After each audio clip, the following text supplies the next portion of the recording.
It has been more than 2 years since the world lost the legendary Olivia Newton-John. To mark the occasion, her niece, singer and actress Tottie Goldsmith is taking her new show, Auntie O, on the road. In it, she'll be singing some of ONJ's biggest hits and sharing how her aunt shaped and changed her life. And she's been good enough to join us now. Would you please welcome Tottie Goldsmith? To be here on the desk. Fancy, isn't it? It's so fancy. It is. Hey. We've got to get, obviously, into the show, but Yeah. you heard what Luke had to say there about... Well, that's right. That's Yeah. beautiful. That's what she's like. She's just what you see is what you get. But he hasn't seen her after, a couple of champagnes. I got a feeling he'd be worse after a couple of champagnes, yeah. Yeah, she's a beautiful thing. Yeah. So We lost her such a short time ago. We lost an icon, but for you it was more than that. It was your auntie. What was that relationship like? Well, it was kind of not your normal kind of aunt-niece thing because my brother... So Livia's older sister, Rona, was my mother, and I've got a brother and sister that are a bit older than me. And she left us when we were really young. Like, I wasn't yet 3 and they were 4 and 5-ish. Your mum And she went, she went back to the UK to pursue her career. And we wouldn't have met her without Olivia. And so Olivia kind of stepped in as this mother heart, is the only way I can really describe it. Oh. And she was a real force in our lives and really important to us.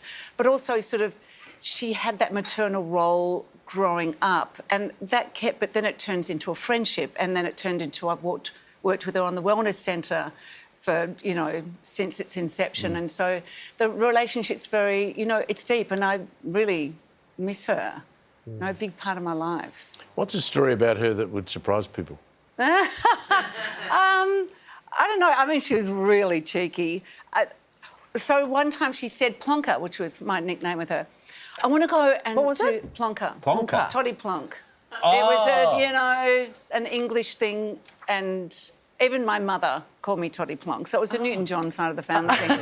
So she said she wanted to go to a spiritual seminar in Las Vegas, and she always wanted Brett, Fiona and I to get closer to our mum, whatever she could do to do that. Actually, when we all turned 18, she gave us a Pan Am. Remember Pan Am? Yeah. First class ticket to go over and meet our mother, get to know our mother. So she was always on that thing, trying to get us together.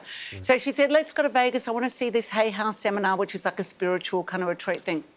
So we'd go to spiritual seminars during the day, and then we'd be drinking dirty martinis at night at the Wynn Hotel. So, that's called a balanced life. But she was just like, she had steel. She was full of heart and really intelligent, incredibly wise, which is really what got this show of mine going, and loved to laugh and really cheeky and incredibly playful, but incredible depth and wisdom. And strength. So can we talk about the show for... Yeah. So what bangers are coming out here? I need to know, are you donning the lycra?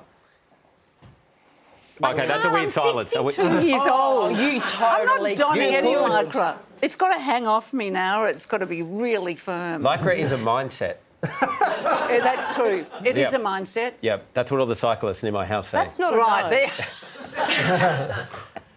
So are you going to wear the lycra? No, I'm not. Oh. It's the only thing I'm going to give away.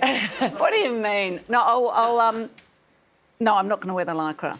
It's just off the table. It's off this table. It's off the desk. But we're going to hear lots of anecdotes about... Lots of anecdotes. It started just because I write. It's one of those things. I think women do it more than men. We just write to get our feelings out and work ourselves out. And then when Olivia died, it ended up moving in the direction of the impact she really had on me. I always knew she did, and she was my go-to for everything.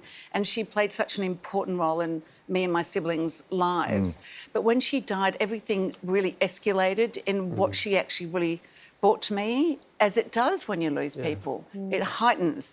And so it's happened pretty organically. Like, after she died, a few people asked me if I'd do, a tribute show, and that just was not my thing, and it was also way too soon for me. So coming up after us, I'm a Celeb's on. Oh. You and I are I'm a Celeb alumni. Yeah. Do you get PTSD like I do when that show comes on about all the crap we ate? I think I've got a much more chilled out personality than you. Just saying. But I can't eat a bowl of porridge anymore. No. Why? How are you with porridge and rice and beans. I'm just still eating fish eyes and kudu balls. I mean, that's my normal diet. But the fancy ones. I'm telling you, the expensive century restaurants. egg, when I think about it, I get a gag reflux. Imagine. Like, and covered in, it was cow urine. And everyone always asks you, Gelatin. would you do it again? And I say, No, you've done it. No. It's like skydiving. You do it and you And then don't you're have to done. do it Why do you again. need to do it again if you can just talk about it every day? Yeah. If you want to check out Auntie O, ticket information is up on our website. In the meantime, would you please thank the wonderful Tottie Goldsmith?